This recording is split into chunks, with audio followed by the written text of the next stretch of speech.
Hey friend, welcome back to the Anchored with Purpose podcast. I'm so glad you're here today because this conversation might be exactly what your heart needs as we step into a brand new year together. So right now, you are hearing from the world. Hustle, new year, new you, do more, be more, change everything, do it all at one time. If you don't accomplish it in January, forget it, the year is over. Okay, here is the truth. January doesn't need that kind of hustle. You don't have to have it all figured out yet. If your goals aren't set yet, that's okay. If your vision board isn't done yet, that's okay. Today, I want us to talk about that trap that so many of us have fallen into at the beginning of the year, trying to do all of the things at once, and how that's exactly the fastest way to burn out before February even hits. So we're not going to do that. Let's dive in and talk about it. Okay, let's talk about the January trap. I feel like every year I see this happen. We start with the best intentions, like you're going to work out every single day and you're going to cook every meal at home to save money and eat healthier, and you're going to start the business, you're going to grow the podcast, you're going to get the house organized and clean every single closet. You're going to pray more. You're going to read more. You're going to be more patient, more present, more everything. Friend, I need to take a deep breath from all of that. And that's probably how you feel too. Suddenly, instead of being excited about a brand new year, you feel exhausted before you even begin. If that's you right now, friend, I just want you to know you're not broken. You are just trying to carry a year's worth of change in 1 month. It doesn't all have to be done in January. So how do we find success in this new year? By taking the time to plan. You don't need to achieve it all this month, but you can use this month to set the framework and the foundation. In fact, in my planner this month, I have my monthly focus as set up the year for success. That's it. That's my focus for January. So if I've done that, I've won the month. And guess what?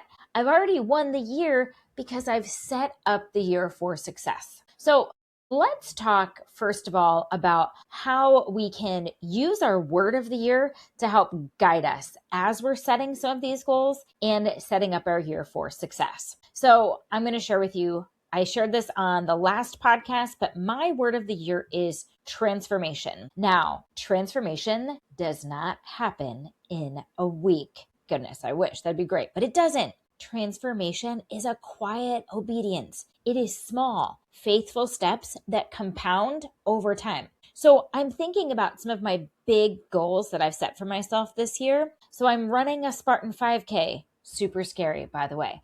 I'm training for a half marathon, super scary also for me. I have a goal of speaking on 5 big stages. That also super scary, just because how does that even happen? I'm working on growing this podcast. But now listen, if I tried to do all of these things in 1 month, just here in January, I wouldn't make it past February. So instead, I'm asking, what does transformation require of me this month? Not just this year, but this month. So I want you to ask yourself that question too. What does my word of the year, whatever it is, require of me this month? So if my word of the year is love, what does love require of me this month? What does impact require of me this month?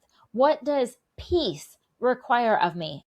I can go on and on with all of the different words of the years that I've heard so far, which, by the way, if you haven't told me your word yet, please, please, please DM me and tell me your word. I love, love, love seeing all of your words. So this is what I want you to know. Starting slow by being planful isn't lazy. This is being intentional with my planning. So this is going to set us up, right? If you're planning for how you're going to accomplish the goals, then you can execute the way you need to. Now, I'm not talking about fixing to get ready style planning. I had a boss back in the day who used to say, oh, these people are just fixing to get ready, meaning they're planning, but they never execute. No, friend, you and me, we are planning so that the execution comes easier, so that it takes all of the thinking out of it. We're going to talk a little bit more about how we're going to do this in a bit. So, as you're setting your goals for the year, I want you to also look at the life anchors to help you. Now, remember, friend, if you haven't set your goals for the year yet, that's okay. You're not late. If you haven't done your vision board yet, it's okay. You're not late. Want to know a secret? My 2026 vision board, not done yet. I'm still working on it. We're not rushing these things. It's okay. So if you have done a dream workshop with me where we work on naming all of your big goals and dreams, where we work on a vision board together, you know that we walk through all 10 life anchors and we jot down goals for each one. Now, I want you to take this a step further, and I want you to think about how your word of the year can have an impact on each one of these life anchors. So, for example, we'll use my example with my word of the year, transformation. When I was envisioning 2026, I thought about what I'd like to transform in each of my life anchors. This is how I set my goals, friends. This is the big secret. Does this give me a huge list of potential goals? Yeah, give me at least 10 different goals. And for some of them, I wrote down more than that. Do I need to focus on all 10 of these goals? No, absolutely not. That's crazy. That's too much. We are going to focus on just 3. So if you've done a dream workshop with me before, you know that after you write down all of your goals and all of the different 10 life anchors, we go back and we pick the 3 we want to focus on. So that's what I'm going to ask you is pick your 3 then that you want to focus on for the year. And as I was planning out those goals, I thought about how I want transformation to come through. So, for example, this year, my vision is to transform my physical health to help me have the energy I need to achieve my purpose.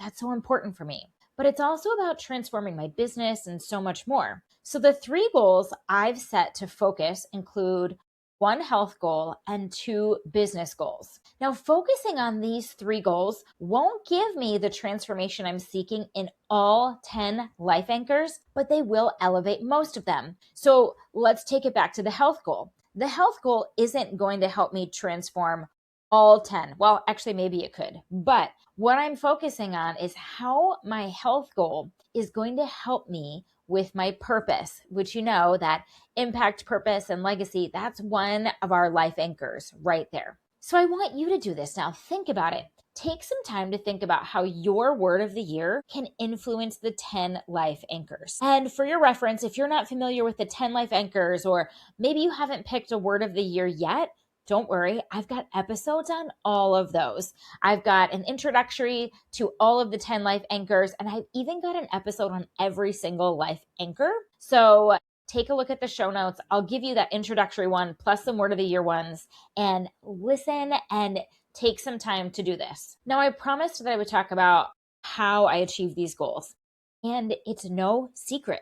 I use my Anchored with Purpose planner to help me achieve these. So I already shared with you how I choose my 3 goals I'm going to focus on for the year. Then I take those goals and I write down all of the action steps I need to make these happen.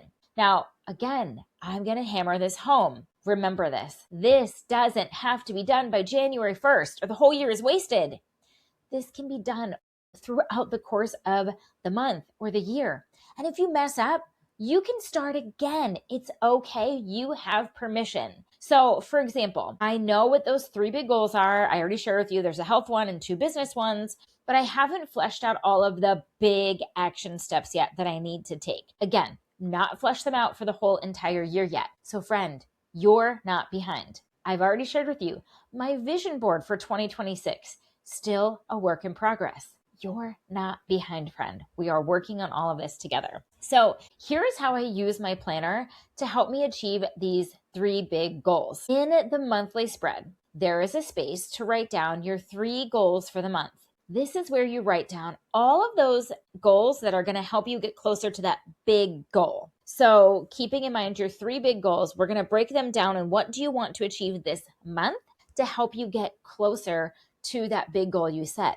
Here's the fun thing. We have 12 months to work on these goals, friend. 12 months. So you're going to put, okay, what is my goal for this month to help me get there? So let's say, for example, for my fitness goal, I have an achievable goal for the month that's going to help me get closer to my overall goal for the year. I do this for all 3 goals. So you're going to do this for all 3 goals. Keeping in that example of my fitness goal, it includes action steps. So we're going to write down the action steps it will take you to get there. Here are the examples.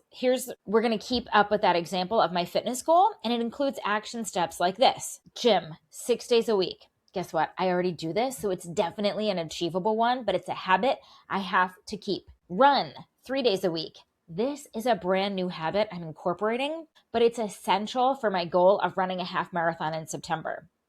And I've got some other action steps in there like meal prep, less sugar, etc. Then we do this for all 3 goals for the month and add in all of the action steps. Did you notice that when I'm working on my action steps, I'm talking about how some of these are habits? Now, we've talked about atomic habits here before, but I want you to keep in mind, some of these action steps are not going to be habits. Some are going to be like a one and done kind of thing. Some are going to be something you only need to do for a short period of time. But I want you to really think about, what are some of those habits that are going to help me get to my goal? And when you add some of those in, it's amazing to see how you can achieve these big goals. So next we move into the weekly spread. It is so important that we schedule the time to work on these action steps that are going to help us get closer to our goal. So for example, I shared that I'm going to be doing 6 workouts a week for each week of the month. So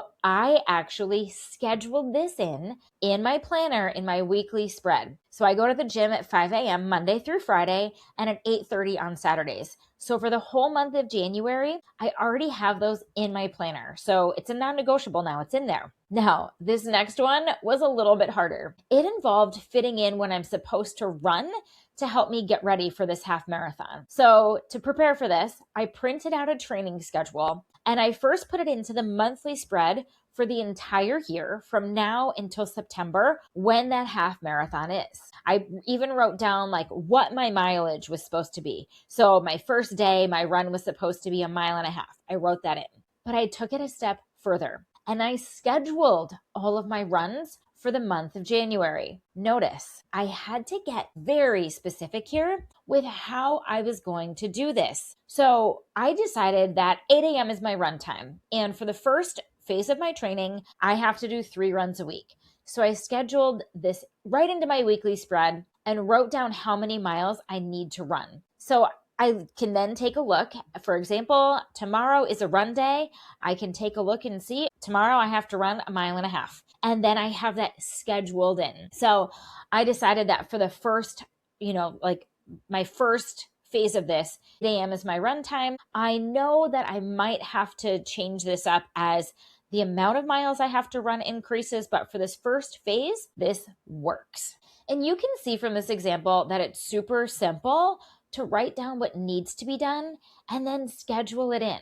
This is what happens when it is scheduled in. It takes the guesswork out.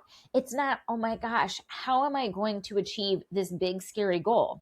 This is how I'm going to do it, because I took the time to write down what goal is going to help me get to that goal for this month, what action steps I need to do this month to help me get there, and then you schedule in the action steps. So friend, we're taking the guesswork out. We're making it easy. Your mental load is enough. We're trying to make this as simple as possible. So all you have to do is show up for yourself and do what you said you were going to do. This is going to help you get set up for success. Now, does this mean you can't be flexible when life happens and then we just give up on the whole year? Of course not. Things change. Kids get sick. We get sick. Things happen. But by having everything planned, all you have to do is adjust the sails and course correct to stay on track. Don't throw away your entire year because the plan didn't go the way you thought it would. So, friend, you don't have to become a different woman this January. You just have to focus on what you want it to look like, what you want to accomplish, what steps you need to take to accomplish that, and then schedule them in. God's got a beautiful plan to you. God's got a beautiful plan for you. And if he's giving you this vision, he's going to give you the provision. So your action step is very simple here. If you don't already have your word of the year, go ahead and get that. Start working on setting those big goals for 2026, and then focus on what you need to do this month to get your year set up for success, and start scheduling those in. This is how transformation can happen. This is how you can achieve your big goals. Friend, I am so excited for you. I cannot wait to see what you accomplish in 2026. Love you. I'm cheering you on, and I will see you next time. Stay anchored with purpose.